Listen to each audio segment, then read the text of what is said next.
اس سفر کے تذکرے کا آغاز میرے کریم نے سبحان سے فرمایا. معجزہ حضور کا اور عظمت مولا اپنی بیان کر رہا ہے. بھائی معراج کا سفر جو ہے یہ تو حضور کا معجزہ ہے نا، لیکن ذکر معجزہ کا بعد میں ہو رہا ہے اور پہلے اپنی عظمت مولا بیان کر رہا ہے. سبحان، جانے والے کو مت دیکھنا، پہلے مجھے دیکھ لو میں کون ہوں، میری عظمت دیکھو. ہر نقص سے پاک، ہر عیب سے پاک، ہر کمزوری سے پاک. اگر کوئی ذات ہے تو وہ میرے مولا کی ذات ہے. اس کے لیے کوئی چیز امپاسبل ہے ہی نہیں. اس نے چاہا میں آسمان کھڑا کر دوں بغیر پیلر کے تو جب سے ہے تب سے ہے. بتائیے ایک پیلر بھی آپ کو کہیں نظر آتا ہو اتنے بڑے آسمان کے لیے؟ اور جب سے ہے تب سے بدلا بھی نہیں. ہماری چھتیں تو 50 سال کے بعد 40 سال کے بعد گلنے لگ جاتی ہیں، چینج کرو. لیکن یہ آسمان تو جب سے ہے تب سے ہے، کوئی چینج نہیں. اور اسے اگر کوئی چیز پیدا کرنا ہے تو اس کو کسی مٹیریل کی یا انسانوں کی یا پلمبر کی یا سمجھ لیجئے مزدوروں کی ضرورت نہیں ہے. اس کے لیے تو بس اتنا اذا اراد شیئا ان یقول له کن فیکون. وہ جب کسی چیز کا ارادہ کرتا ہے تو فرما دیتا ہے ہو جا، وہ چیز ہو جاتی ہے. وہ ہر عیب سے پاک ہے. اس نے چاہا کہ ایک قطرے سے اچھلتے ہوئے ایک انسان کو تیار کیا جائے، انسان تیار ہو جاتا ہے. دنیا کی کوئی طاقت اس کی طاقت کے مقابلے میں کوئی مقام نہیں رکھتی. تو اس نے پہلے بیان فرمایا سبحان، پاک ہے وہ ذات. کس چیز سے پاک ہے؟ ہر کمزوری سے پاک ہے، ہر نقص سے پاک ہے، ہر عیب سے پاک ہے.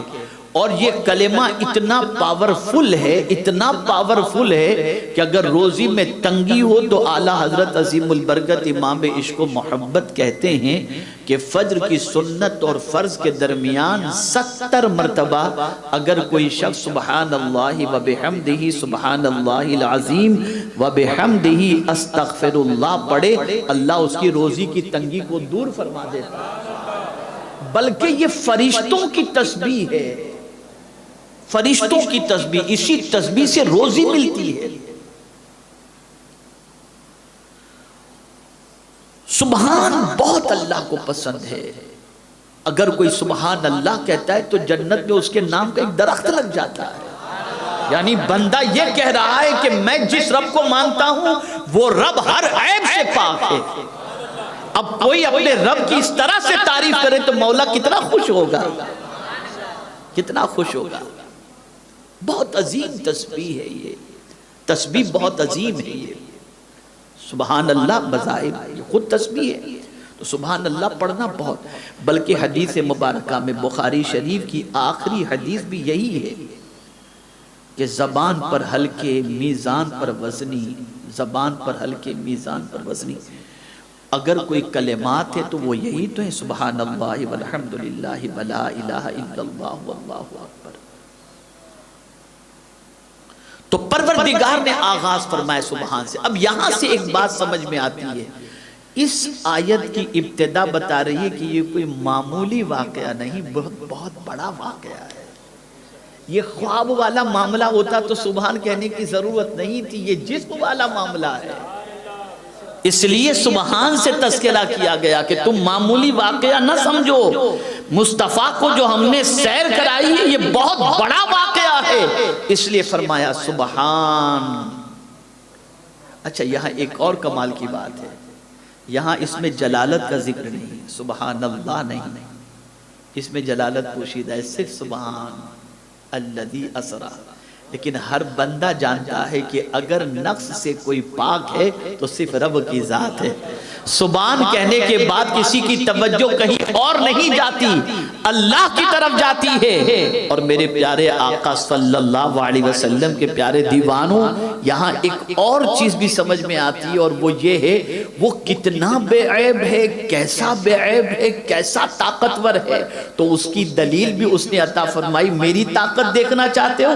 الذی اسری بعبدہ لیلا من المسجد الحرام الی المسجد الاقصی۔ میری طاقت کا اور میری قوت کا عالم یہ ہے کہ میں اپنے بندے خاص کو رات کے مختصر سے حصے میں مسجد حرام سے مسجد اقصی تک کی میں نے سیر کرائی۔ تو گویا ذات مصطفیٰ صلی اللہ علیہ وسلم اللہ کی وحدانیت اور طاقت کی دلیل ہے، اس کی قدرت کی دلیل ہے۔ اور جس طریقے سے پروردگار نے الذی کہہ کر اس میں جلالت کے ذکر کے بغیر ہر ایک کی توجہ کو اپنی طرف مبذول فرمایا، ویسے ہی حضور کا بھی نام نہیں دیا۔ کس کو سیر کرائی؟ نام نہیں۔ جیسے اس میں جلالت کا ذکر نہیں، ایسے اس میں رسالت کا بھی ذکر نہیں کہ سبحان الذی اسری بنبیہ و برسولہ، نہیں، بعبدہ۔ پتہ یہ چلا اللہ جیسا کوئی نہیں خالق ہونے کی حیثیت سے، اور مصطفیٰ جیسا کوئی نہیں بندہ ہونے کی حیثیت سے۔ خدا بے مثل و بے مثال ہے، اور مصطفیٰ جان رحمت بے مثل و بے مثال بندوں کے اندر ہیں۔ عبد کہا تو پتہ چل گیا کہ اس سے مراد ذات مصطفیٰ۔ یہاں کوئی عبد سے مراد کسی اور نبی کو نہیں لیتا، ہر کوئی عبد سے مراد ذات مصطفیٰ صلی اللہ علیہ وسلم۔